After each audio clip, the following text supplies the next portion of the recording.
ഇത് ഞാൻ വിചാരിച്ച് തന്നായിരിക്കുമെന്ന്. അങ്ങനെ വന്ന് അടുത്ത് നോക്കിയപ്പോൾ എനിക്കതൊരു വ്യത്യാസം, കൂമ്പാണ് വന്നിരിക്കുന്നത്. അപ്പം അതിൽ തന്നെ 2 ശാഖയായിട്ട് 2 കൂമ്പും വന്നു.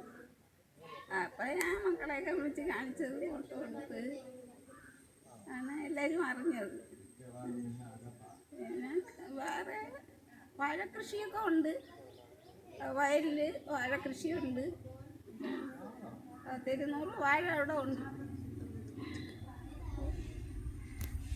പച്ചക്കറി കൃഷിയുണ്ട്, പാവലും പയറും ബീൻസും ഉണ്ട്, ഒക്കെ ഉണ്ട്.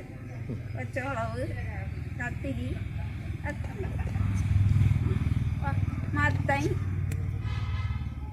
ഇത് 6 മാസമായി ഈ വാഴ നട്ടിട്ട്. ഇപ്പോഴാണ് അത് ഇങ്ങനെ കുറച്ച് അതിന് കൂടെ ഇത് വന്നത്.